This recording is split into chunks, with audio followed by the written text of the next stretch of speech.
Je me tenais près de la porte 14, mon manteau plié sur un bras, le voile d'héritage serré dans l'autre main. Quand le message est arrivé, Cinq-Mordsbrefs, Freud, définitif.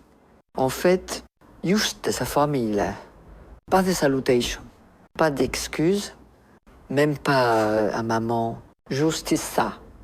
Comme si j'étais une tâche oubliée, rayée d'une liste. Le bruit du terminal s'est estompé autour de moi. Une femme à côté riait au téléphone, sa valise cognant contre son mollet. Un enfant tirait sur la manche de sa mère, demandant des bonbons. Le monde continuait, mais pas moi. J'ai fixé l'écran, espérant qu'il change, qu'il s'agisse d'une erreur. Mais le petit point indiquant qu'il écrivait n'est jamais revenu. Je n'ai pas pleuré. J'en avais envie. Ma poitrine semblait pleine d'eau et de verre. Quelque chose qui clapotait et perçait à chaque souffle, mais je n'ai pas pleuré. À la place, je me suis assise lentement sur le banc métallique, lissant ma jupe, comme si j'avais un endroit où aller, comme si la dignité ne venait pas de s'envoler sans moi. J'avais payé mon billet moi-même, personne ne me l'avait demandé. Bien sûr, je m'étais portée volontaire, heureuse d'être incluse, heureuse de venir. J'avais acheté une nouvelle robe, pas chère, mais soignée, bleu nuit avec des boutons de perles. J'avais emballé le voile que ma mère avait porté en 1947. Et moi, en 1972, espérant que sa fiancée le trouverait charmant. Je l'avais fait nettoyer, plié dans du papier de soie, noué avec un ruban. Il y avait aussi les cadeaux, un chèque glissé dans une enveloppe et un médaillon gravé de leurs initiales Maintenance. Tout reposait à côté de moi, dans une valise fleurie à la poignée usée, comme une exposition muséale des forts gâchés.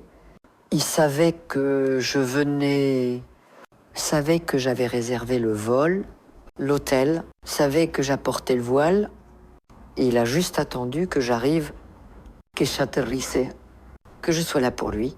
Et puis il m'a effacé avec un texto. J'ai rouvert le message, relu comme si un ton se cachait dans l'espace blanc entre les lettres. Il n'y était pas, c'était ce que c'était.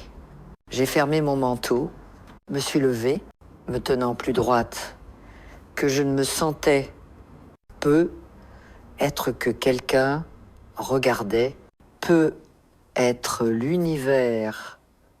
Et je n'allais pas le laisser me voir m'effondrer. La file de taxi était courte. Le chauffeur, un jeune homme avec des tatouages dépassant de ses manches, a à peine levé les yeux quand je lui ai donné le nom d'un hôtel choisi pour son apparence propre et calme. Il a demandé si j'étais en ville pour le mariage. J'ai souri crispé. Plus maintenant, ai-je dit, le trajet fut silencieux. Après ça, la ville défilait avec ses oliviers et ses cieux parfaits. Rien à voir avec la Normandie. Trop lumineux pour un jour comme celui-ci. Trop beau pour correspondre au vide que je ressentais. À l'hôtel, je me suis enregistré, donné un pourboire au groom, bien que je ne le fasse jamais, et je suis resté longtemps dans la chambre, immobile. La fenêtre donnait sur un parking et un centre commercial avec une pharmacie et une boutique de yaourts glacés. Pas la vue imaginée en réservant. J'ai déballé le voile en premier, le posant doucement sur le lit comme quelqu'un de fragile endormi, puis le médaillon, puis la carte. Je les ai alignés comme des preuves dans une affaire que personne ne poursuivrait. Et puis je me suis assise dans le fauteuil près de la fenêtre et j'ai fixé. Il n'était pas toujours ainsi. Gesta. Il pleurait quand je le déposais à l'école maternelle. Il me faisait des dessins de maison avec moi dedans et des cœurs sur le toit. Il s'asseyait près de moi pendant que j'épluchais des pommes pour une tarte et demandait comment fonctionnait le soleil. Je pensais, je ne sais pas ce que je pensais, que les mariages étaient pour la famille, que les mères comptaient, que rester éveillé avec lui quand il avait la rougeole signifiait quelque chose. Même maintenant, qu'il voudrait peu être que je me tienne derrière lui ce jour-là, discrètement, avec amour. Au lieu de ça, il m'a effacée. Et pourtant, je n'ai pas pleuré. Je suis restée assise jusqu'à ce que la lumière s'estompe et que les enseignes au néon de l'autre côté de la rue s'allument.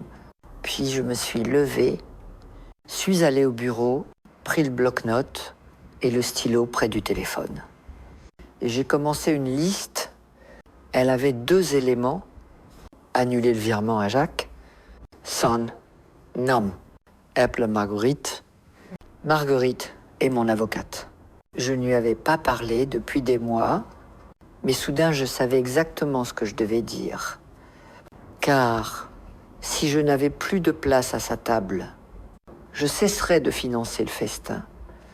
J'ai replié le voile dans sa boîte une dernière fois, puis j'ai placé le médaillon à l'intérieur, scellé l'enveloppe, pas avec des larmes, mais avec résolution.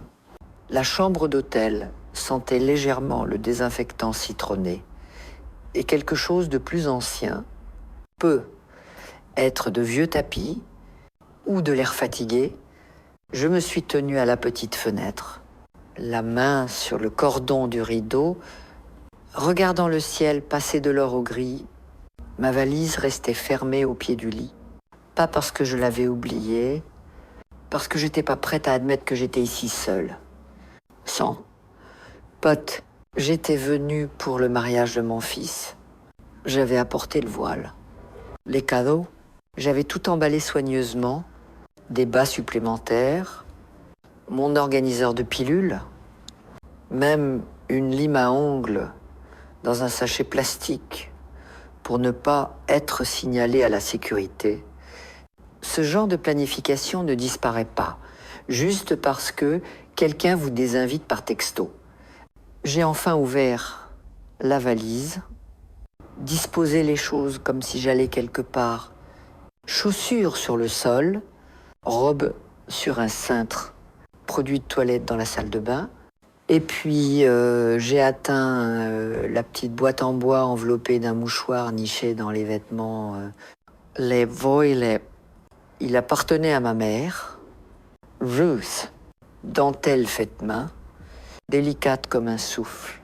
Elle l'avait porté à son mariage et moi au mien, je l'avais fait nettoyer et restaurer, payer plus pour le service de préservation que pour ma propre robe de mariée.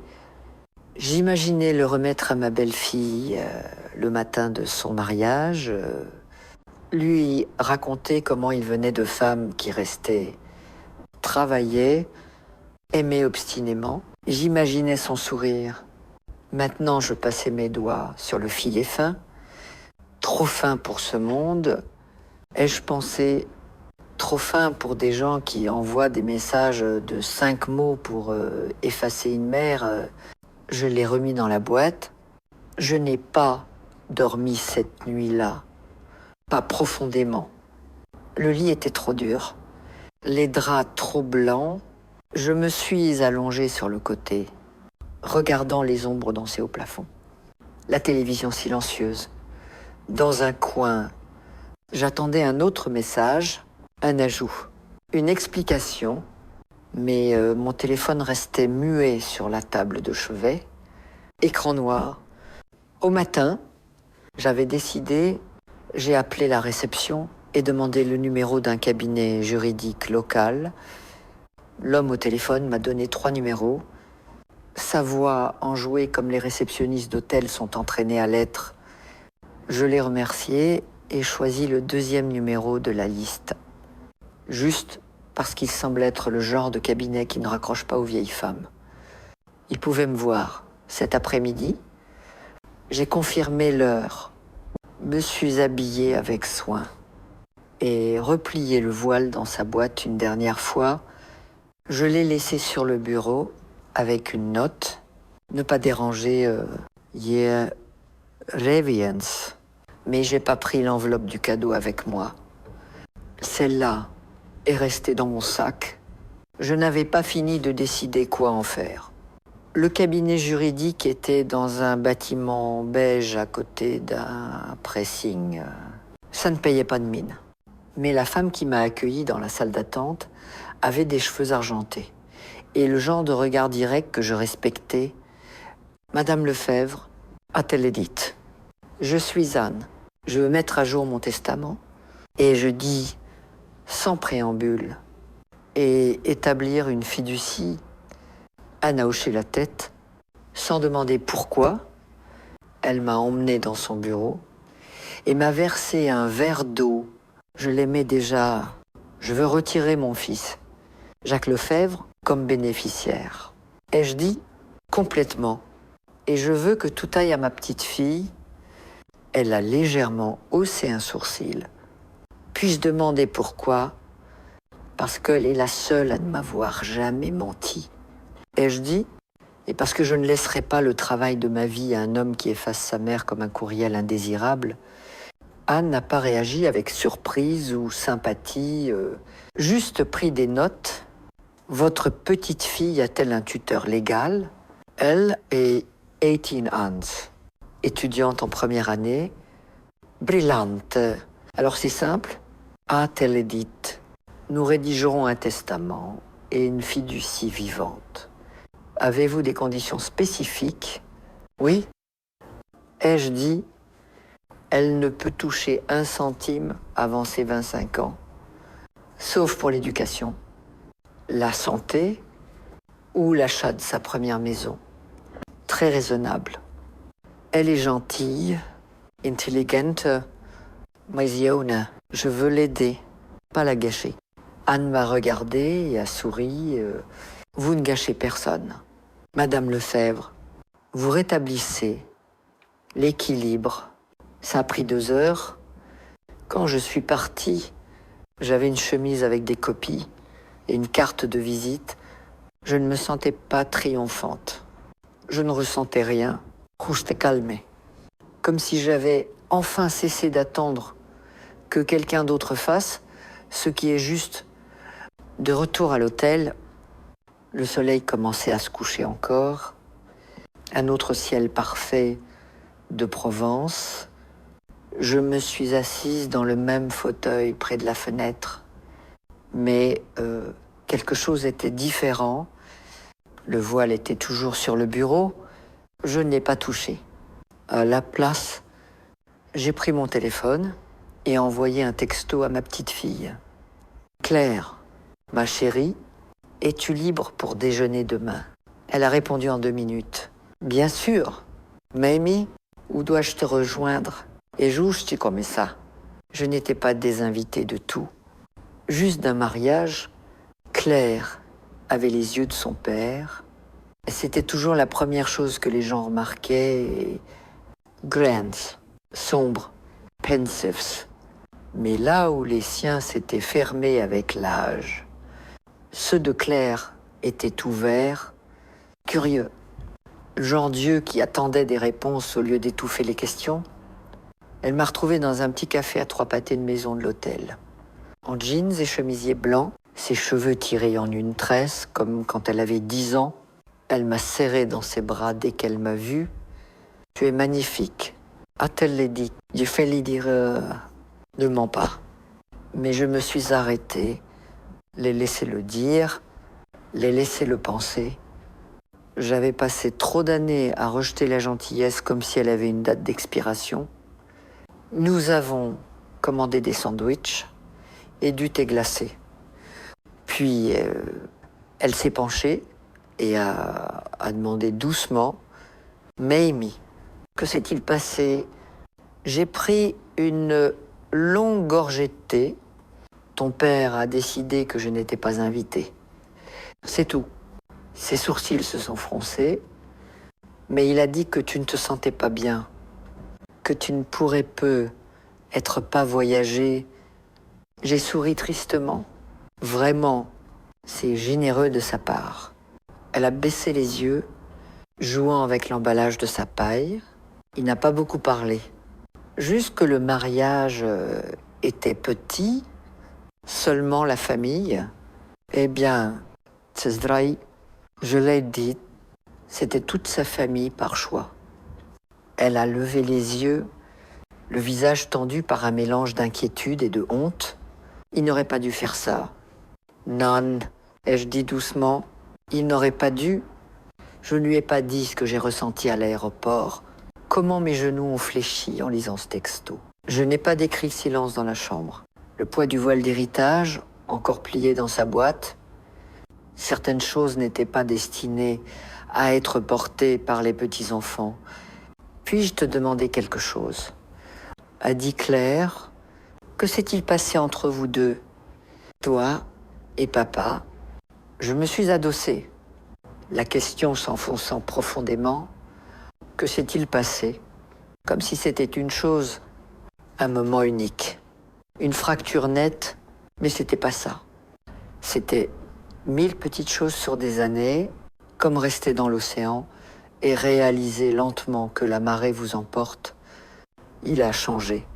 Edith Finn, l'université l'a changé, ou peut être la vie. Je ne lui reproche pas d'avoir grandi, je lui reproche d'avoir tourné le dos. Claire n'a pas parlé, elle a juste écouté, ça comptait plus qu'elle ne pouvait le savoir. Quand ton grand-père est mort, et je dis, Jacques est rentré pour l'enterrement, il m'a tenu la main tout le temps, pleurait plus que moi. Il est resté 3 jours. Nous avons cuisiné. Oui, nous sommes souvenus. Puis il est parti et à chaque visite, après, quelque chose s'est fermé en lui. Il s'est marié vite, a déménagé à l'ouest, trouvé un travail, une maison, un nouveau cercle. Il a cessé de répondre aux appels, envoyer des chèques cadeaux pour Noël, au lieu de rentrer. Et quand j'offrais de l'aide, il la prenait, mais toujours avec un silence, comme s'il me faisait une faveur en l'acceptant. Claire était silencieuse. A-t-il jamais dit pourquoi? Non, mais je savais quoi. Que je l'embarrassais. Sa main s'est figée autour de son verre. J'étais enseignante en école publique, pas glamour, pas raffinée. Je portais des gilets aux boutons lâches, apportais des salades de légumes au repas partagé. La famille de sa femme, eh bien, ils ont de l'argent. Ils parlent d'une certaine manière, s'habillent d'une certaine manière.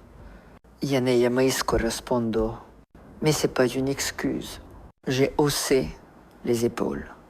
Les gens n'ont pas besoin d'excuses pour vous abandonner. Juste de la commodité. Claire semblait prête à pleurer, mais ne l'a pas fait. Elle avait mes os, je le voyais dans son menton. Je veux que tu saches quelque chose. Et je dis, je ne te dis pas ça pour te faire choisir un camp. Je te le dis parce que personne d'autre ne le fera, parce que c'est la vérité, et parce que je veux que tu comprennes que ce que ton père m'a fait n'a rien à voir avec qui tu es ou qui tu deviendras. Elle a hoché la tête lentement. Merci de me l'avoir dit. J'ai fouillé dans mon sac, sorti l'enveloppe destinée à son père et sa fiancée. À l'intérieur était le médaillon, pas le chèque, déjà redirigé. Je l'avais apporté pour le mariage. Ai-je dit, mais je pense que je l'ai apporté pour toi. Elle l'a ouvert doucement. Le médaillon était petit, doré, gravé de fines initiales, CL et LL, Claire Lefebvre. Et autrefois, Louise Lefebvre, ma belle-mère. À l'intérieur, une photo de Claire à 5 ans et une de moi au même âge. Elle a cligné des yeux rapidement. Je ne sais pas quoi dire. Dis juste que tu le garderas. Ai-je dit ? Je le garderai. Le chèque irait à la fiducie. Le voile retournerait dans le placard. Mais tous ces moments suffisaient. J'avais pensé avoir perdu un fils, mais j'avais trouvé une vérité, une petite fille qui me voyait. Et c'était quelque chose sur quoi construire. Mon mari est mort un mercredi. C'était le début du printemps. Une de ces matinées lumineuses où le monde semble trop vivant pour le chagrin. Les jonquilles commençaient juste à percer le sol près de notre perron.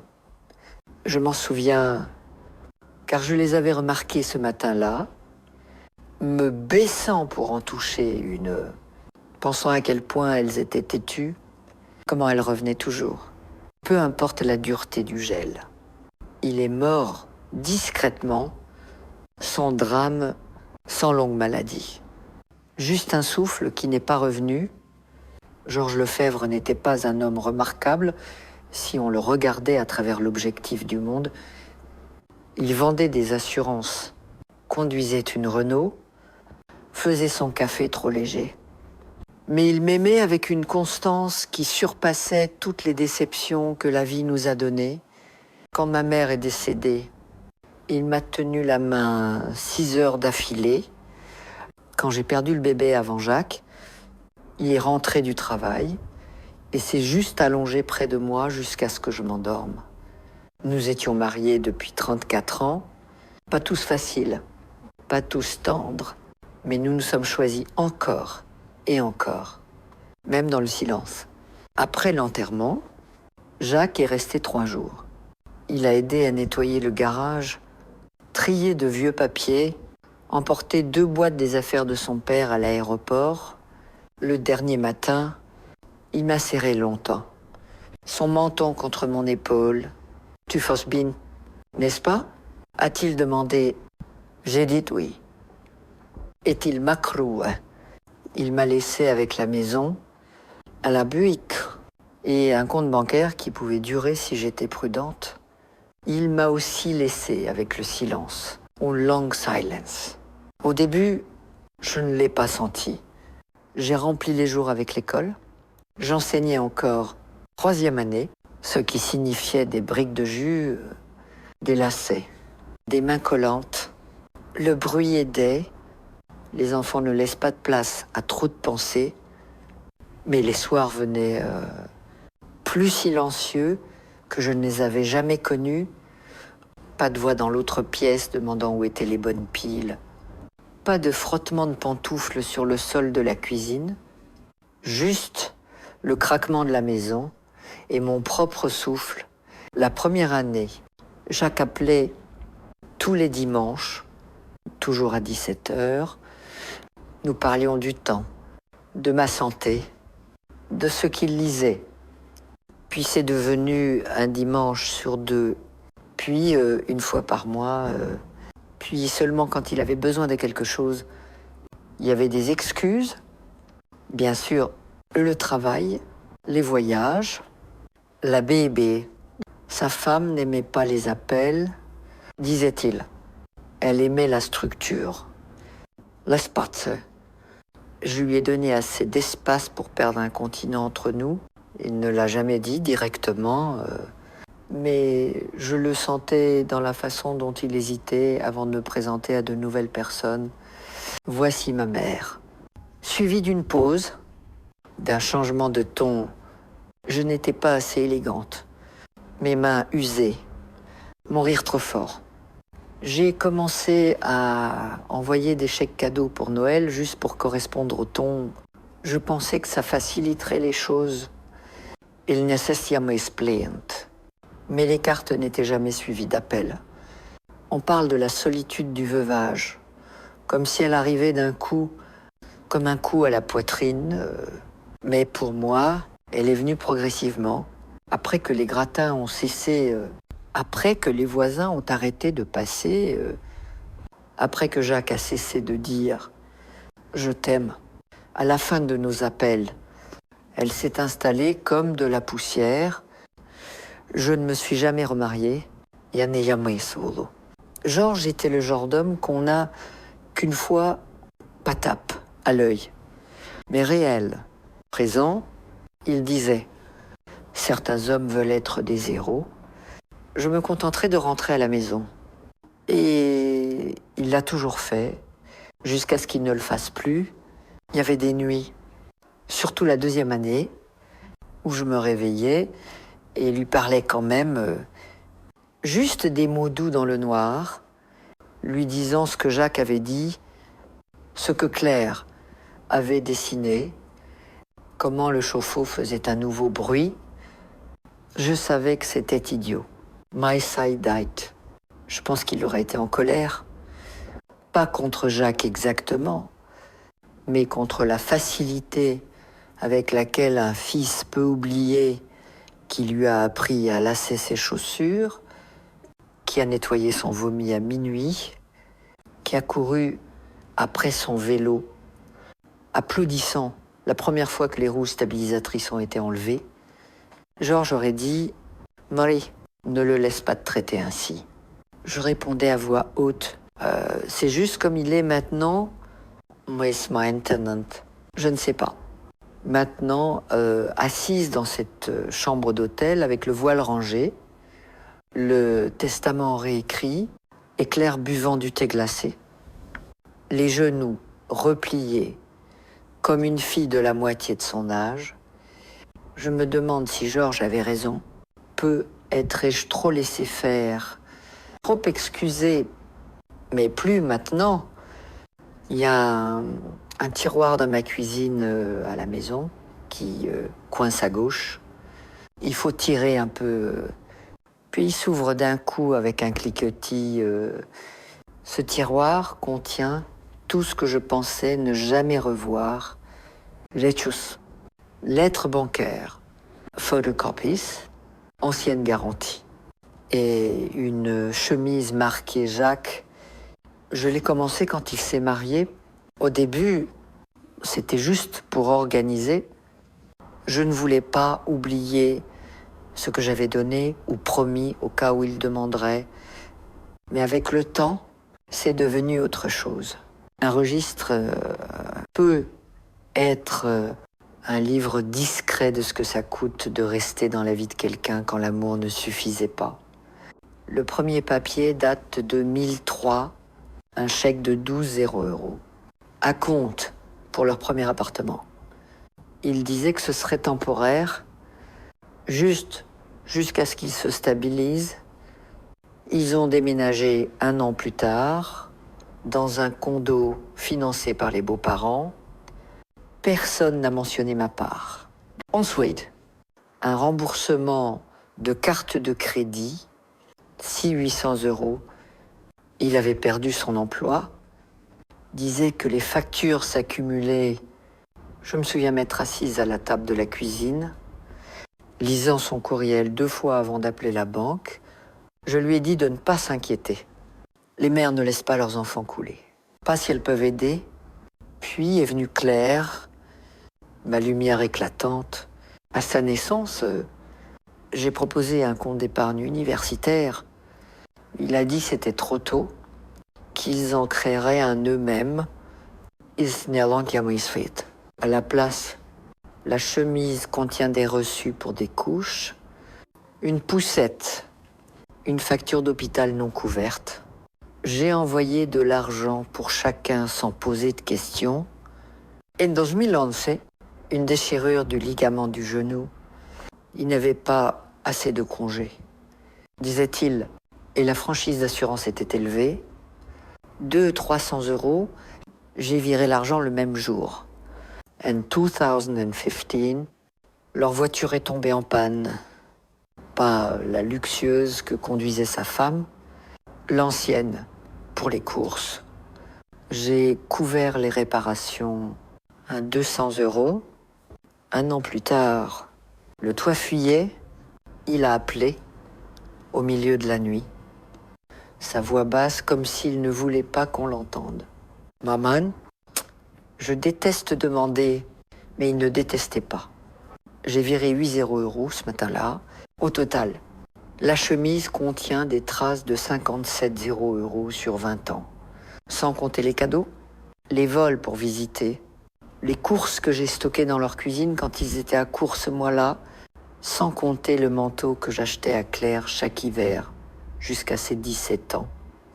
Sans compter l'ordinateur portable que j'ai envoyé quand il a dit que le sien était cassé et qu'il ne pouvait pas se le permettre. C'est pas une question d'argent. Ça ne l'a jamais été s'il avait dit merci, s'il m'avait regardé dans les yeux et appelé juste pour parler. Ça aurait équilibré, mais quelque part en chemin, ça a cessé d'être de l'aide pour devenir attendu. Une taxe discrète sur la maternité. Je n'ai pas remarqué le changement au début. Les 5 premières années, chaque euro semblait un câlin à distance. Mais finalement, les appels venaient seulement quand quelque chose était nécessaire et la chaleur s'est tarie. Les cadeaux restaient sans mention, les dépôts sans reconnaissance. L'an dernier, pour son anniversaire, je lui ai envoyé un chèque juste un geste. Il l'a encaissé le lendemain. Il n'a pas appelé. Il n'a rien fait. Le dernier papier dans la chemise date d'il y a 4 mois, un virement de 3 € pour des imprévus avant le mariage.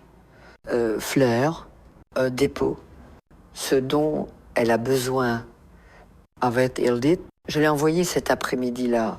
Bien sûr que je l'ai fait. J'étais ravie d'être incluse, ravie d'être invitée. Drôle, hein, n'est-ce pas? Combien j'ai payé pour être des invités? J'ai regardé les papiers une dernière fois avant mon voyage. Je les avais sortis pour me rappeler que je n'imaginais rien, que la distance entre nous n'était pas juste émotionnelle, que je n'avais pas rêvé la négligence. C'était là, en noir et blanc. On dit que l'amour ne tient pas de compte. Peut être que non, mais la dignité a saisi. Cette première nuit à l'hôtel fut la plus longue depuis des années. Plus longue que la nuit où Georges est mort. Plus longue que la nuit où Claire est née et que personne n'a pensé à appeler. Le climatiseur bourdonnait doucement et la lueur de la télévision projetait des ombres sur le mur. Bien que je ne l'ai pas allumé, je ne pouvais m'y résoudre. Le silence semblait plus honnête. J'avais tout déballé, bien qu'il n'y ait aucun sens. La robe que j'avais apportée pendait mollement dans le placard, intacte, simple, bleu marine, avec un peu de dentelle au col. Je l'avais choisie car elle me rappelait quelque chose que ma mère portait autrefois. Modeste, élégante, intemporelle, c'était censé être la robe dans laquelle je regarderais mon fils se marier. Maintenant, elle ressemblait à un vêtement abandonné dans une friperie. Le voile reposait dans sa boîte près du lit. Je ne pouvais me résoudre à le remettre dans la valise. Il méritait plus que des fermetures éclairs et des doublures en nylon. Il avait survécu à des générations et je l'avais apporté ici avec espoir. Je me suis préparé une tasse de thé avec la petite cafetière dans le coin. Le genre de thé qui a un goût de carton et de regret. Je me suis assise près de la fenêtre, la tasse chaude dans les mains, regardant les voitures aller et venir dans le parking en bas, quelque part là dehors, peut être à quelques kilomètres Monfilsreet, probablement en train de finir son dîner de répétition, entouré de gens en robe de cocktail et chemise en lin, buvant du vin, payé par quelqu'un d'autre. Je me demandais s'il pensait à moi, s'il ressentait l'absence, ou s'il était soulagé. C'était la partie la plus cruelle, pas l'exclusion elle-même, mais la possibilité que ça ne lui ait même pas fait mal de le faire. J'ai regardé mon téléphone, pas de nouveaux messages, pas d'appel pour expliquer, pas d'excuses, juste ce renvoi de 5 mots d'il y a des heures. Toujours là, toujours non lu, toujours permanent. J'ai ouvert une note vierge sur l'écran. J'ai commencé à taper « Cher Jacques ». Puis je me suis arrêtée. Que pouvais-je dire que je n'avais pas déjà essayé de montrer? Je l'aimais, je l'avais élevé, je n'avais jamais demandé grand-chose. Et pourtant, il s'était éloigné. À la place, j'ai ouvert la galerie de photos, fait défiler de vieilles images. Lui à l'école maternelle, une dent manquante, le visage illuminé de malice, lui à 12 ans en uniforme d'éclaireur, saluant de travers, lui tenant clair à l'hôpital, la fierté et la peur se disputant sur son jeune visage. Puis moins de photos, des écarts plus longs, moins de sourires pour moi. Je n'ai pas pleuré. Je pensais que je le ferais, mais les larmes ne venaient pas. C'était pas de la tristesse que je ressentais. C'était quelque chose de plus profond, plus lourd. Une sorte de réalisation discrète que peut être... c'était pas une cruauté soudaine, mais la confirmation finale d'un départ lent. Et puis quelque chose s'est passé vers minuit, alors que j'étais assise dans ce fauteuil raide dans une chambre étrange. I sent you changement. Petit, pas bruyant, pas courageux. Juste une pensée discrète. Peut être était-ce une bénédiction? Si je n'étais pas venue, j'aurais pu passer une autre année à prétendre que tout allait bien, envoyant de l'argent, attendant des appels qui ne venaient pas. Peut être ce moment cruel, tranchant, était la clarté dont j'avais besoin, car quelque chose en moi commençait à murmurer ce que Georges aurait pu dire. S'il était là, Marie, tu as une vie aussi. Ça m'a surprise. Cette voix si calme, si claire. J'ai versé le thé froid dans l'évier et lavé la tasse. J'ai sorti la couverture supplémentaire du placard, les plié soigneusement au pied du lit. Je me suis brossé les dents, enfilé ma chemise de nuit et lissé la couette avec les 2 mains comme à la maison. Et puis, je me suis glissé dans le lit seul.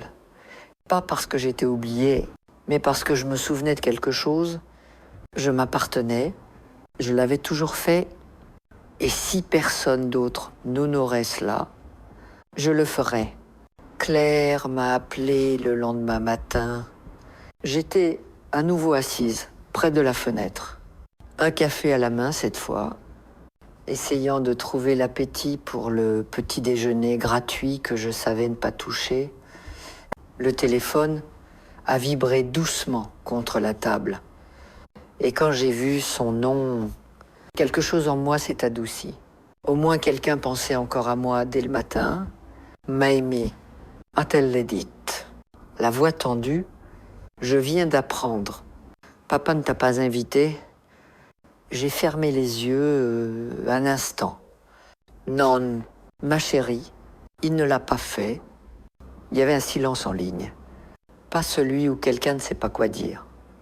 Celui rempli d'incrédulité, de colère. Je connaissais ce silence.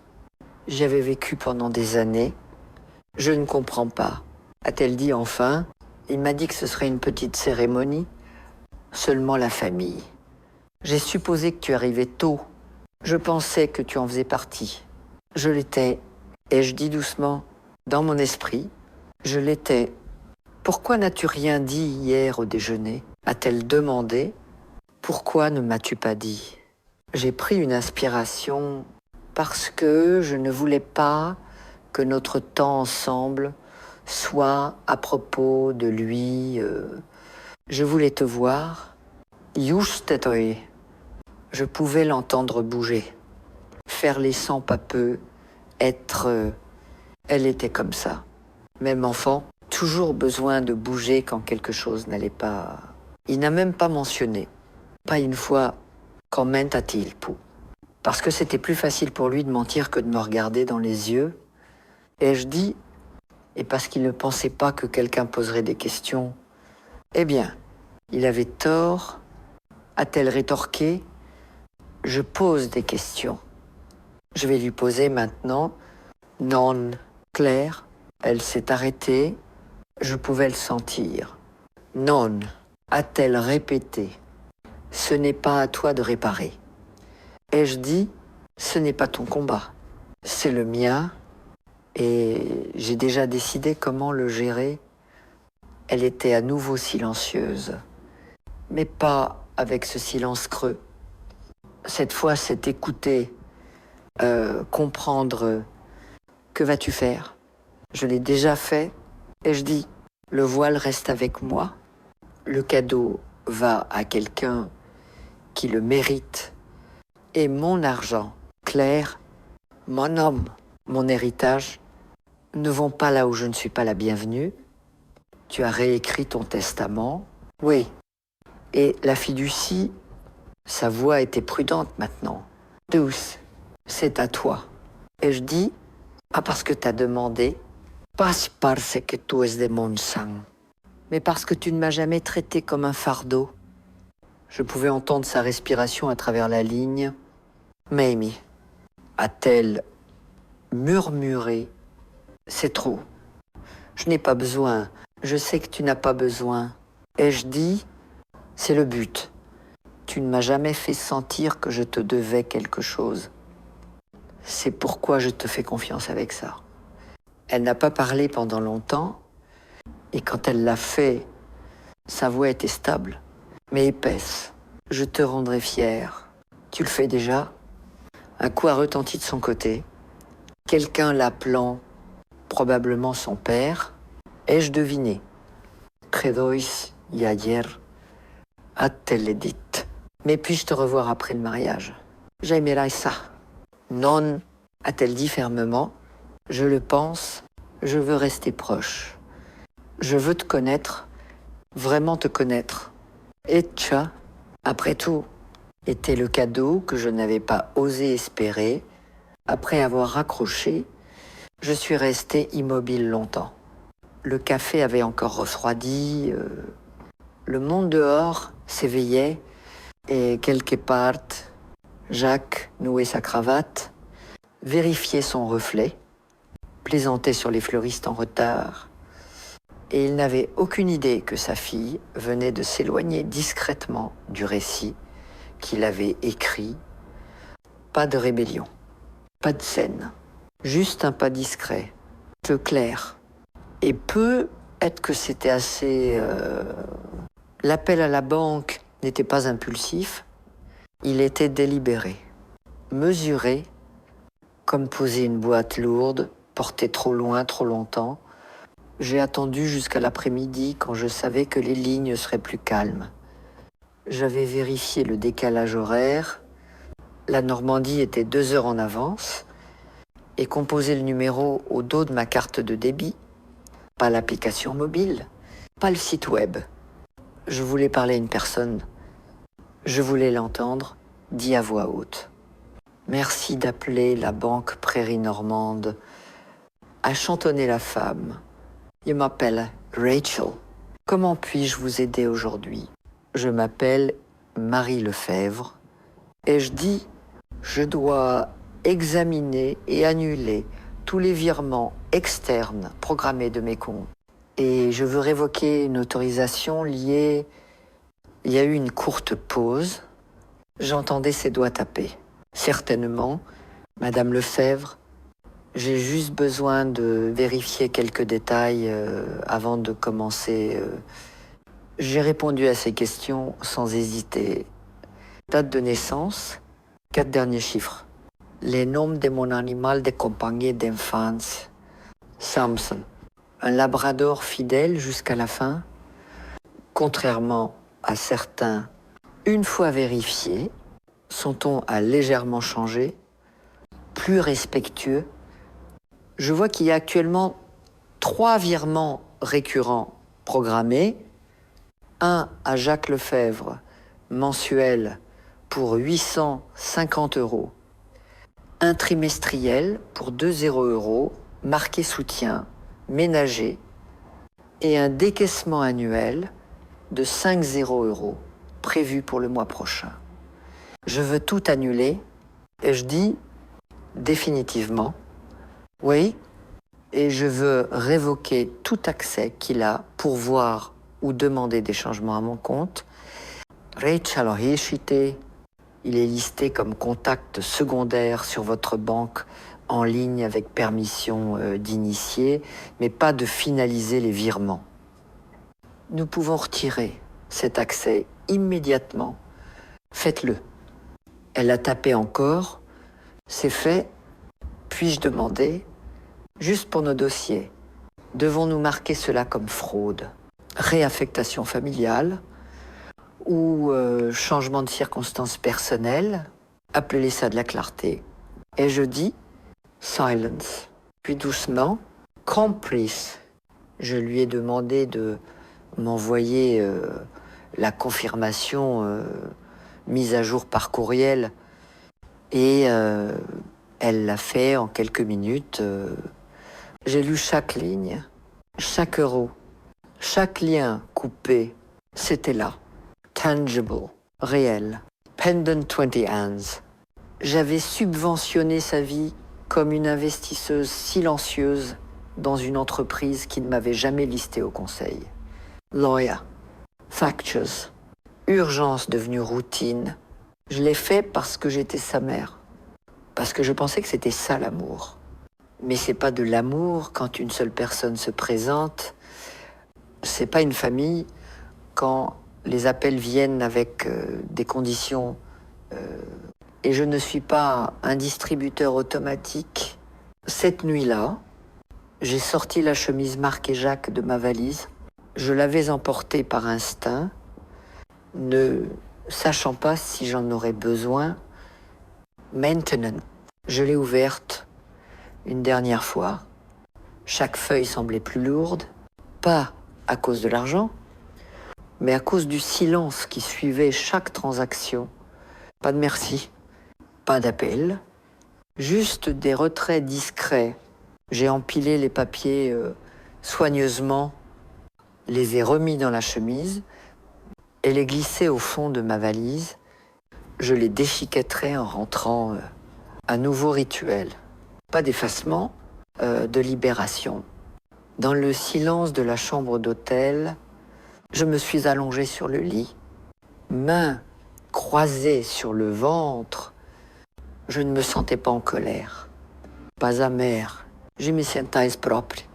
Le genre de propre qui vient après avoir, dit la vérité à voix haute. Peut être que Jacques appellerait quand il remarquerait. Peut être pas. Mais pour une fois, il y a Nathan Reispas, le lendemain Martin. Je suis parti marcher. Pas parce que j'avais un endroit où aller, pas parce que quelqu'un m'attendait, mais parce que l'air faisait du bien sur ma peau. Et j'avais besoin de me rappeler ce que ça faisait de bouger sans but. Juste pour se sentir vivante, l'hôtel était près d'une petite place en centre-ville, le genre avec des bancs et de vieux arbres. Ayant survécu à une demi-douzaine de rénovations de trottoirs, je suis passé devant une librairie avec une enseigne en bois qui grinçait doucement dans la brise. Une femme de mon âge arrangeait des livres de poche à la vitrine, fredonnant pour elle-même. De l'autre côté de la rue, un petit garçon tirait la main de son père, pointant quelque chose dans la vitrine de la boulangerie. Le père s'est baissé, a hoché la tête, ri. Ils sont entrés ensemble. Je les ai regardés plus longtemps que prévu. Il y a des années, c'était moi et Jacques, un jour froid à Caen. Un café dans le centre. Il avait 4 ans. Voulait un pain à la cannelle plus gros que son visage. J'ai dit non. Il a boudé. J'ai cédé. Il a léché le glaçage en premier. Et nous avons ri quand ça a collé à son nez. Je n'avais pas pensé à ce moment. Depuis des années, la douleur m'a surprise. Pas parce qu'elle était douloureuse, mais parce qu'elle ne l'était pas. C'était chaleureux, un bon souvenir intact. Il y en avait tant éparpillés comme des centimes que j'avais oublié d'avoir laissé tomber. Nous avions eu de bonnes années avant l'université, avant l'orgueil, avant que le monde commence à mesurer les gens par leur vernis, leur portefeuille. Peut être que c'était la partie la plus dure, savoir que l'amour avait été réel. Autrefois, qu'il s'était érodé non par haine, mais par distance et négligence, comme une maison laissée sans soin, jusqu'à ce que le toit s'effondre et que personne ne se souvienne comment le réparer. J'ai tourné dans une rue latérale avec des jacarandas en fleurs. Leurs pétales tombaient comme des confettis violets sur le trottoir. J'en ai ramassé un, le tenant entre mes doigts. Am I fragile? Si persistent. Je suis passé devant une boutique de mariage. Les mannequins portaient des robes lourdes de perles et de manches illusion. Au centre, une jeune femme en robe vert, pâle, ajustait la traîne d'une autre, épinglant l'arrière. Je l'ai observée à travers la vitre. Ce n'était pas ma belle-fille. Et ce n'était pas mon voile. Mais sur l'instant, j'ai laissé mon imagination divaguer. Dans un autre monde, peut être l'avais-je aidé à le choisir, peut être étais-je assise dans une chaise, dans cette même boutique, serrant les mains dans mon giron, retenant des larmes, alors qu'elle se tournait vers le miroir. Très peu, m'avait-elle tendu la main? Peu, être avait-elle dit « Merci d'avoir élevé mon fils ». Mais nous ne vivons pas dans les peu. Être, nous vivons dans le lendemain. Et ce jour-là, j'ai continué à marcher. Un banc sous un arbre m'a appelé et je me suis assise. Des oiseaux virevoltaient entre les branches au-dessus. Une petite fille passait en courant avec un ballon à l'hélium. Son grand-père, la suivant, il m'a souri. Le genre de sourire que les personnes âgées partagent sans avoir besoin de noms indiscrets. Je te vois, il est vous aussi. Le vent s'est un peu levé, portant l'odeur du pain de la boulangerie. Mon estomac a gargouillé. Rattrapant enfin ma liberté, je me suis levé et épousseté mon manteau. Et suis retourné vers la ville. Je me suis arrêté dans cette boulangerie et acheté un pain à la cannelle. J'ai dit à la femme derrière le comptoir, « Assurez-vous qu'il ait trop de glaçage. » Elle est Harry de retour sur la place. Je me suis assise à nouveau, mangeant lentement, arrachant des morceaux, regardant le monde passer. Personne ne me connaissait ici. Personne n'attendait rien. Et pourtant, pour la première fois depuis des jours, peut être des années, je me sentais plus vue que à n'importe quel rassemblement familial. Parfois, la dignité ne vient pas avec de grandes déclarations ou des portes claquées.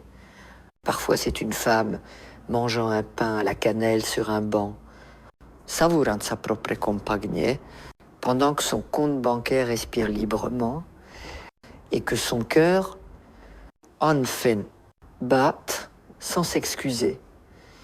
Le cabinet juridique était calme, niché au-dessus d'une agence immobilière dans un bâtiment à 2 étages avec des bordures vertes et une peinture écaillée. Pas de réception, juste une plaque en laiton sur la porte.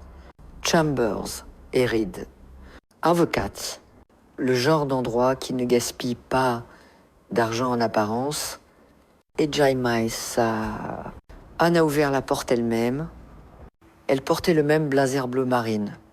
La même expression posée, elle m'a offert un siège et versé de l'eau dans un verre épais. Je n'en avais pas besoin. Je n'étais pas là pour adoucir quoi que ce soit. J'examinais les documents que vous avez signés la dernière fois, a-t-elle dit, posant une pile soignée de papier devant moi. Nous avons retiré votre fils comme bénéficiaire et ajouté votre petite-fille comme seule destinataire de la fiducie vivante et du patrimoine. J'ai hoché la tête. Bien. Souhaitez-vous inclure une lettre d'intention ? A-t-elle demandé ? Parfois, cela aide à clarifier les choix. Si quelqu'un conteste, personne ne le fera. Ai-je dit, il ne se battra pas pour quelque chose qu'il ne savait pas que j'avais encore.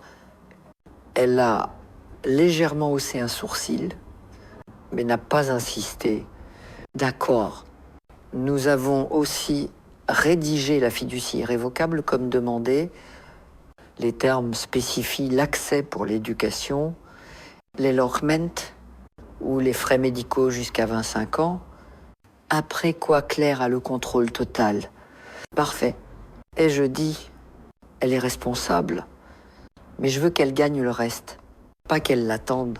Anne a tapoté la chemise, puis croisé les mains. Souhaitez-vous inclure une clause empêchant Jacques de contester ou d'essayer d'accéder à la fiducie ? Oui. Fait. Le stylo dans ma main semblait plus lourd que dans mon souvenir. Signer ces papiers n'était pas difficile, pas même triste. Ça semblait écrire un dernier chapitre, attendu à moitié fini depuis des années. J'ai signé chaque ligne. Mon nom stable et sûr. M. Lefebvre. Encore. Encore. Quand ce fut fini, Anne a rassemblé les papiers et les a scellés dans une enveloppe bleue. Voulez-vous que je notifie votre fils ? A-t-elle demandé ? J'y ai pensé. Non. Ai-je dit ? Laissons le silence parler. Elle a glissé l'enveloppe dans un tiroir. Alors nous avons fini. En me levant, pour partir, elle a posé une main doucement sur mon bras. Vous savez, a-t-elle dit, la plupart des gens viennent ici en s'accrochant à leurs décisions comme s'ils espéraient que quelqu'un les en dissuade. Vous n'avez pas fléchi. J'ai fléchi pendant 20 ans. Et je dis, une base. Le soleil s'était déplacé. La lumière de l'après-midi s'étirait longuement sur le trottoir. Je suis resté là un instant, tenant mon sac, me sentant étrangement légère. Je n'avais pas juste changé des noms sur un document, j'avais réécrit l'héritage de ma propre histoire. Jacques irait bien, il l'a toujours été. Sa femme avait de l'argent familial. Il naviguerait les hypothèques et les dépenses. Peut-être serait-il en colère. Peut-être pas. Mais je n'avais plus peur de ça. J'ai hélé un taxi. Le chauffeur m'a jeté un coup d'œil dans le rétroviseur. Quelque part en particulier, de retour à l'hôtel, et je dis, j'ai un pain à la cannelle qui m'attend. Il a ri. Et pour une fois, moi aussi, je ne voulais rien lui écrire. C'était la vérité. Il y avait quelque chose de satisfaisant dans le silence. Laisser l'absence, faire le travail, laisser les questions, sans réponse, flotter, comme une fumée qui ne se dissipe jamais. Mais le silence, j'ai appris, peut aussi être de la lâcheté, et je n'avais plus peur de Jacques, plus maintenant. Alors cette nuit-là, après que le soleil s'est couché derrière la ligne basse des boutiques de l'autre côté de la rue, je me suis assise au petit bureau de ma chambre d'hôtel, sorti le papier en tête de l'hôtel, crème avec une bordure bleu pâle, et décapuchonné un stylo noir. Pas un texto, pas un correo, de l'encre sur papier. J'ai commencé par son nom, Jacques, pas Jaco, pas mon chéri. Pas le nom que je murmurais au-dessus des barreaux du berceau quand il faisait ses dents. Juste Jacques, l'homme, le fils qui avait pris une décision et qui maintenant entendrait la mienne. J'ai marqué une pause, puis écrit « Je suis arrivé jeudi comme prévu, j'ai apporté le voile, les cadeaux et la robe que tu ne verras jamais. J'étais à la porte 14 avec une valise pleine d'histoire et d'espoir et j'ai reçu ton message juste avant la récupération des bagages. 5 mots. En fait, juste sa famille. Jag attendo. Je pensais que c'était peu, être une erreur, que tu suivrais avec un autre. Je suis désolé. On va trouver une solution. Viens quand même. Mais rien n'est venu. Alors, j'ai fait mon propre plan. Je suis resté dans un hôtel. J'ai marché dans la ville. J'ai regardé des étrangers être gentils les uns avec les autres. J'ai mangé un pain à la cannelle seul sur un banc et ressenti plus de dignité que depuis des années. J'ai pensé à ce que signifie être une mère. J'ai pensé à ce que je t'ai donné. Mon temps, mon corps, mon argent, mes histoires. Je me suis souvenu des nuits blanches avec toi pendant les fièvres, des gâteaux d'anniversaire en forme de dinosaures, des trajets pour les concours d'orthographe, les matchs de foot, les leçons de piano. Tu n'as jamais été mal aimé, jamais sans soutien. Et pourtant, quelque part en chemin, tu as décidé que je ne correspondais plus à l'image que tu voulais, que j'étais trop simple, trop petite ville, trop comme d'où tu viens, et pas assez comme où tu vas.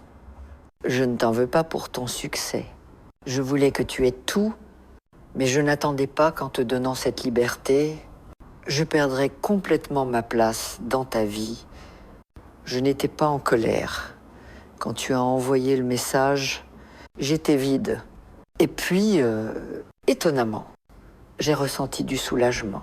Car enfin, j'avais la permission d'arrêter d'attendre, d'arrêter d'envoyer des chèques, de l'amour discret et des photos sans retour, d'arrêter de me demander ce que j'avais fait de mal. Ce n'était pas ce que j'ai fait. C'est ce que tu as choisi. Tu as choisi de ne pas inviter ta mère à ton mariage. Pas par cruauté, peut être, mais par inconfort. Tu ne voulais pas m'expliquer.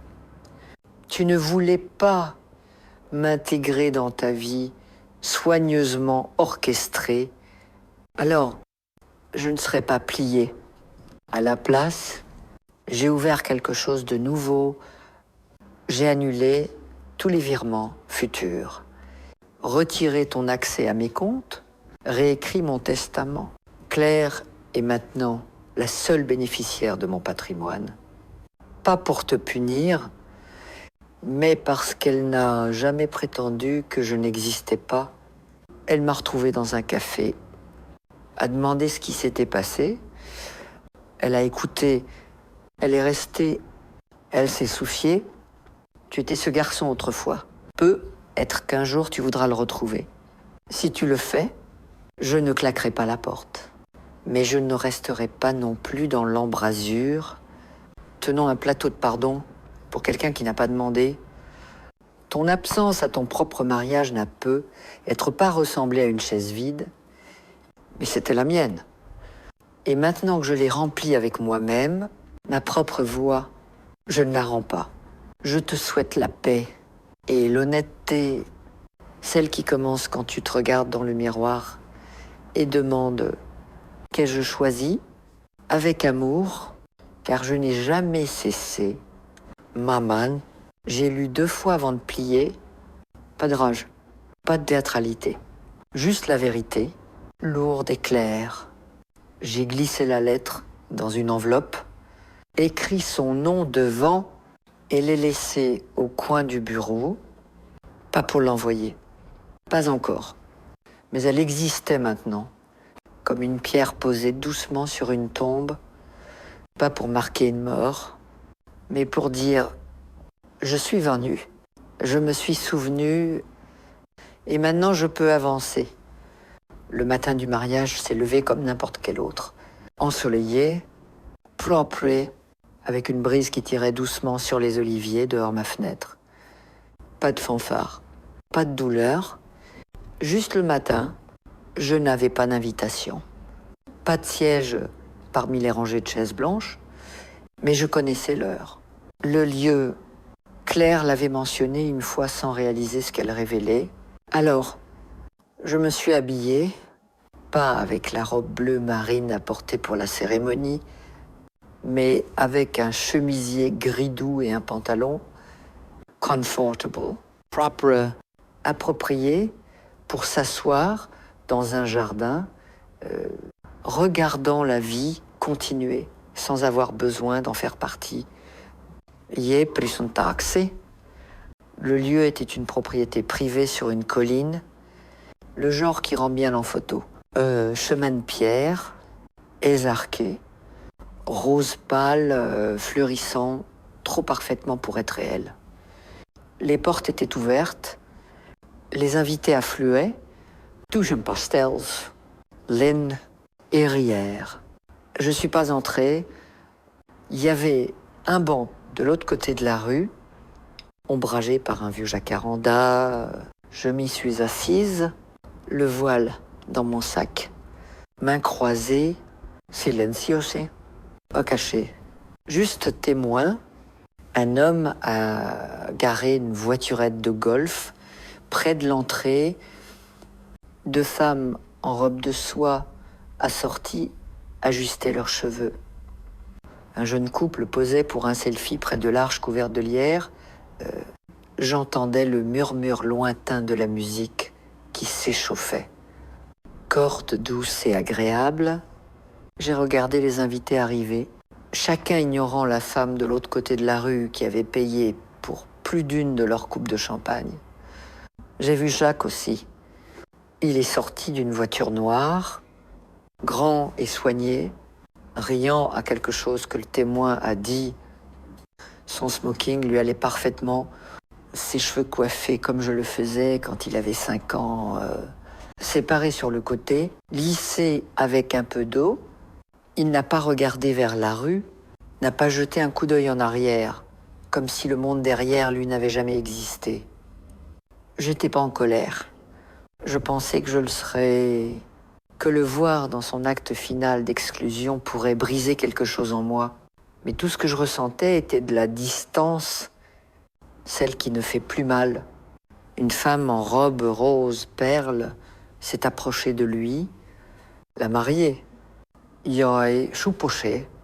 Son sourire était radieux, travaillé. Elle a passé son bras sous le sien et a dit quelque chose que je n'entendais pas. Il a hoché la tête. Ils ont marché vers l'arche, les invités se levant, et je suis restée sur mon banc, invisible et entière. Quelque part à l'intérieur, des vœux étaient échangés, des promesses faites, des toasts préparés. J'espérais que ce serait un mariage tendre, qu'il trouverait quelque chose de durable, mais je n'étais plus de cette histoire. Plus maintenant, la cérémonie a duré 22 minutes. Je le sais car j'ai compté. Les oiseaux allaient et venaient. Un chien aboyait au loin. Quelqu'un a renversé ce qui semblait être du vin blanc sur ses chaussures. Puis les applaudissements ont retenti au fort et joyeux. Les gens sont repartis par l'allée. La musique s'est accélérée. Et les appareils photos cliquetaient. Jacques posait avec ses beaux-parents, avec des amis, avec l'officiant, pas avec moi. Jamais plus avec moi. Je me suis levée alors, discrètement, lissant ma chemise, époussetant quelques pétales de mon giron. Je ne me sentais pas amère. Je me sentais détachée. Il y a quelque chose de puissant à voir un moment dont on vous a exclu et réaliser que vous y avez survécu. Je me suis détournée de la propriété, suis repartie vers la ville, passant devant les boutiques, le café, où Claire et moi nous étions rencontrés, des étrangers qui me souriaient comme si j'avais ma place, et parce que parfois la famille, c'est pas ceux qui vous invitent à un mariage, c'est ceux qui vous retrouvent le lendemain pour le petit déjeuner, juste pour savoir comment vous avez dormi. Claire m'a retrouvée le lendemain matin. Elle ne portait pas de maquillage. Ses cheveux en chignon lâche. Et elle semblait fatiguée d'une manière qui n'avait rien à voir avec le sommeil. Mais quand elle m'a vue, elle a souri, pas poliment, pas par culpabilité, mais avec quelque chose de plus calme, du soulagement ou de la reconnaissance. Nous nous sommes assises dehors dans un petit café près du parc, le même où nous nous étions vus. Bien que nous ne l'ayons pas mentionné, elle a commandé du thé. J'ai demandé un café Infort. Pendant un moment, nous sommes restées assises, le bourdonnement de la vie matinale autour de nous, vaisselle cliquetant, vélos roulant, le chien de quelqu'un jappant après des pigeons. Comment était-ce? Ai-je demandé doucement. Elle a cligné des yeux, étrange. Comment-tu? Tout semblait magnifique, parfait, vraiment, mais ça semblait mince. J'ai hoché la tête, la laissant trouver ses mots. Personne ne t'a mentionné. A-t-elle dit? Pas une fois. J'attendais que quelqu'un dise « Dommage que Marie ne soit pas là », ou même « Demande où tu étais », mais ils ne l'ont pas fait. Ça ne me surprend pas. Elle s'est mordue la lèvre. Je voulais dire quelque chose. Je l'ai presque fait pendant les toasts. Mais je ne voulais pas que ça devienne à propos de moi, ou de toi, ou de quoi que ce soit. Tu as bien fait. Ai-je dit? Non, je ne pense pas. J'ai juste fait la chose facile. Je l'ai regardé attentivement. Ses yeux étaient bordés de rouge mais stables. Cette stabilité des Lefebvre. Elle avait sauté son père mais était passée en elle. Tu n'es pas responsable de ma douleur. Claire, je sais, a-t-elle dit, mais je l'ai quand même ressenti. Elle a sorti quelque chose de son sac, une serviette pliée. À l'intérieur était le médaillon. Elle l'a posé sur la table entre nous, mais ne l'a pas poussé vers moi. Je l'ai apporté avec moi hier. Je l'ai gardé dans la poche de ma robe tout le temps. Ce n'est pas une pièce de poche. Je sais, elle a souri. Mais ça semblait juste comme si je te portais avec moi. J'ai touché le médaillon doucement, puis l'ai repoussé vers elle. C'est à toi. Ai-je dit, pas juste pour garder, pour porter, pour transmettre. Elle a regardé son thé. Je pense que papa sait que je suis contrariée. Il a essayé de plaisanter avec moi hier soir. Mais j'ai à peine répondu. Tu n'as pas à choisir. Mais je l'ai déjà fait. A-t-elle dit doucement. Pas des camps. Juste la vérité. Je sais qu'il est honnête avec moi. Je sais qu'il me voit. J'ai senti quelque chose changer en moi alors. Pas du triomphe. Pas de la victoire. Juste de la guérison. Comme une porte longtemps coincée, s'ouvrant enfin en grinçant. Je souhaite pouvoir promettre que ça sera pas plus dur. Ai-je dit, mais ça pourrait plostovielles. Plus les gens te demanderont de prétendre que tout va bien quand c'est pas le cas. Elle a hoché la tête lentement. Tu es la seule à l'avoir dit à voix haute. J'ai tendu la main à travers la table, pris la sienne. Tu ne dois rien à personne.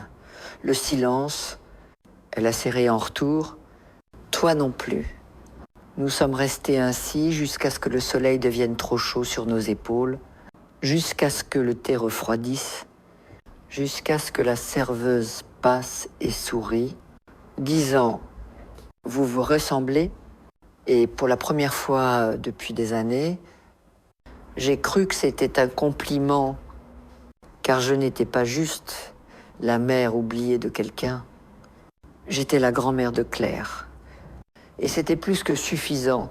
Je suis rentrée en avion à mardi, même compagnie, même valise. Mais tout semblait différent. L'air du terminal ne pressait plus contre ma poitrine, comme quelques jours avant, mais pas été plus lent, mais plus assuré. Je ne laissais rien derrière. Pas vraiment. J'emportais quelque chose avec moi. Quelque chose dont je ne savais pas avoir besoin. La fin du faux-semblant. Le vol était calme. Quelques hommes d'affaires faisant défiler des diapositives. Un couple avec un bambin entre eux, somnolent contre leurs épaules. J'ai lu un livre que je n'ai pas fini, fixé par la fenêtre, commandé un jus de tomate, juste pour goûter quelque chose de réel. Le ciel de Caen était doux et bas à l'atterrissage, pas dramatique, pas froid, juste honnête, le genre de gris qui ne vous demande rien. Un taxi m'a ramené chez moi. Le chauffeur parlait peu et je ne ressentais pas le silence. Les rues étaient exactement comme je les avais laissées. C'était un réconfort, pas une déception. Quand j'ai franchi ma porte, le craquement familier m'a accueilli comme une vieille amie. La maison sentait légèrement la poussière et le nettoyant à la lavande. Rien n'avait changé. Et pourtant, tout l'avait. J'ai posé ma valise doucement, traversé chaque pièce comme si je la voyais neuve, la cuisine avec son carrelage ébréché, le salon où le fauteuil de Georges était encore sous la lampe de lecture, la chambre où la photo de lui et Jacques, tout petit, reposait toujours sur la table de chevet. Je ne l'ai pas touchée, pas retournée. Je l'ai juste laissée être ce qu'elle était, un moment capturé dans le temps, non effacé par ce qui a suivi. J'ai fait du thé, pas du thé d'hôtel. Mon thé, camomille et menthe avec une cuillère de miel. Dans la tasse, disant meilleure maman, presque un cadeau rigolo de Claire à 12 ans. Je me suis assise dans mon fauteuil près de la fenêtre, regardant la lumière de fin d'après-midi se poser sur le perron. Les jonquilles s'étaient ouvertes pleinement maintenant, jaunes et défiantes. Je n'ai pas pleuré. Je pensais que rentrer chez moi débloquerait les larmes que je n'avais pas permises.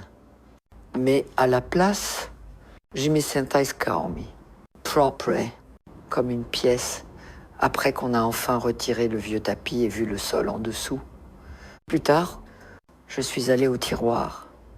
Celui qui coince à gauche, je l'ai ouvert. Sorti la chemise marquée Jacques, je me suis assise à la table, tournant chaque page une dernière fois. J'ai choose environments and notes. Chacun un registre discret d'un amour qui n'attendait rien en retour. Et recevait exactement cela. J'ai pris la déchiqueteuse dans le placard du couloir. J'ai introduit les pages lentement, une par une, pas avec rancune, avec paix. C'était pas une punition. C'était de l'élagage. Ce qui ne pousse pas est coupé. Quand j'ai fini, j'ai vidé le bac dans un sac en papier et l'ai posé près de la porte arrière pour les ordures. Ça semblait léger vu combien de ma vie venait de passer par ces lames. Puis j'ai ouvert le petit placard à linge et atteint la boîte. Le voilà. Je l'ai étendu sur le lit, soigneusement comme toujours, passé mes doigts sur la dentelle. Je n'ai pas pleuré alors non plus. À la place, j'ai souri. Le voile avait été porté par des femmes fortes. Ruth, qui a élevé 4 enfants en temps de guerre. Moi, qui ai enterré un mari et continué. Il n'avait pas besoin d'un autre mariage pour avoir de la valeur. Il n'avait pas besoin d'une autre fille pour le porter, pour compter. Il avait déjà fait son travail. Je l'ai replié dans son tissu, noué avec le même ruban et placé dans le coffre en cèdre. Peut être que Claire le voudrait un jour. Peut être pas. Je ne demanderai pas. Ce choix serait le sien. Comme cette semaine avait enfin été la mienne, avant de me coucher, j'ai ouvert mon téléphone. Un seul message de Jacques. J'espère que tu vas bien. La cérémonie s'est bien passée. Je l'ai fixé longtemps. Puis, je l'ai supprimé, pas sans réponse, pas en colère. Juste inutile. Je suis montée dans le lit, même côté, même couverture pliée aux pieds. J'ai éteint la lumière, laissé le silence, remplir la pièce et respirer. Personne n'allait réécrire le passé. Mais j'avais réécrit ma place dans le présent. Et le matin, les jonquilles seraient toujours debout, moi aussi. Ça fait 3 mois depuis le mariage. Les saisons tournaient lentement ici. Comme toujours, les arbres passaient du vert pâle à cette teinte plus pleine, plus lourde, qu'ils portent juste avant que la chaleur s'installe. Mon jardin fleurit à nouveau, des lilas cette fois, et des tulipes têtues que je pensais ne pas revenir.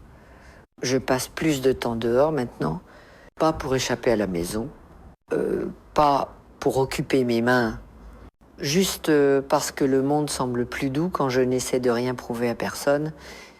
J'arrose les plantes. Regarde, les enfants du quartier roulaient à vélo trop vite. Fais cuire de petites choses que personne ne demande. Et je me repose. Je me repose d'une manière que j'avais oubliée.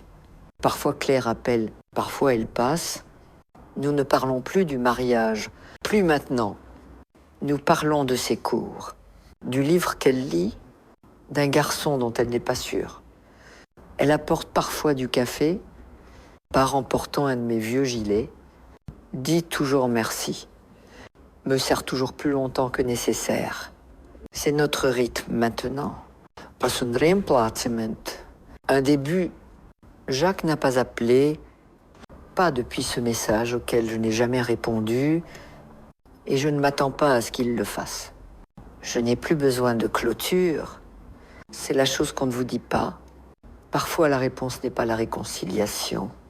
C'est la libération. Lâcher prise, sans amertume. Sortir de l'ombre de quelqu'un et réaliser que le soleil vous trouve encore. J'ai nettoyé des tiroirs, pas parce que je me prépare à partir, mais parce que je veux enfin vivre dans une maison qui ne contient que ce qui me sert. J'ai donné 4 manteaux, 2 vases, 3 boîtes de guirlandes de Noël. Je n'ai plus l'échelle pour les accrocher. Ça fait du bien de se délester sans regret. J'ai trouvé une vieille photo hier, moi et Jacques au lac. Il avait peu, être 9 ans. J'avais un bandana autour des cheveux et des lunettes trop grandes pour mon visage. Il tenait un poisson, souriant, largement, sa main dans la mienne. Je n'ai pas pleuré. J'ai juste regardé, c'était un bon garçon, autrefois. Et j'étais une bonne mère. Tcha, aucun mariage ne peut l'effacer. J'ai mis la photo dans un tiroir. Pas pour oublier, mais pour arrêter d'attendre qu'elle revienne à la vie. Certains souvenirs sont mieux laissés tranquilles. Comme des fleurs séchées, pressées dans un livre. Vous n'avez pas besoin de les tenir tous les jours. Savoir qu'ils sont là suffit. Et si vous avez lu jusqu'ici, je vous dirai la vérité. Je ne suis pas triste, pas comme les gens s'y attendent. J'ai pleuré mon fils bien avant ce texto. Ce que je ressens maintenant est plus léger. Comme si j'étais sorti d'une pièce sombre pendant des années, dans la lumière honnête du matin. Ça ne veut pas dire que je ne l'aime pas. Ça veut dire que je m'aime plus maintenant qu'avant. C'est le cadeau que je me suis offert cette année. Pas de la vengeance, pas de rétribution, de la dignité, de la propriété, du silence. Choisis plutôt qu'endurer. Et si vous, assis ou que vous soyez, lisant ceci, vous êtes déjà senti repoussé, effacé ou désinvité par les gens mêmes autour desquels vous avez construit votre vie, laissez-moi vous dire quelque chose de simple. Vous êtes toujours l'auteur de votre histoire. Ils n'ont pas le droit d'écrire votre fin juste parce qu'ils ont arrêté de lire à mi-chemin. Levez-vous, tenez-vous droit, déchiquetez les vieux contes. Portez la robe quand même. Mangez le pain à la cannelle. dites la vérité, même si elle tremble, et s'ils ne vous ont pas gardé une chaise. Tirez la vôtre ou partez complètement, mais ne croyez surtout pas que vous êtes jetable. Vous ne l'êtes pas. Vous êtes la racine d'où ils ont poussé. Êtes-vous, ma chère, avez le droit de pousser à nouveau selon vos propres termes, sous votre propre lumière. Si cette histoire vous a touché, partagez-la. Dites-la à quelqu'un qui a besoin de l'entendre. Laissez un commentaire. Dites, je te vois, car je vous promette, quelqu'un attend ces mots. Et si vous avez déjà été assis seul à l'aéroport, avec une valise pleine d'amour et nulle part où la placer, vous n'êtes pas le seul.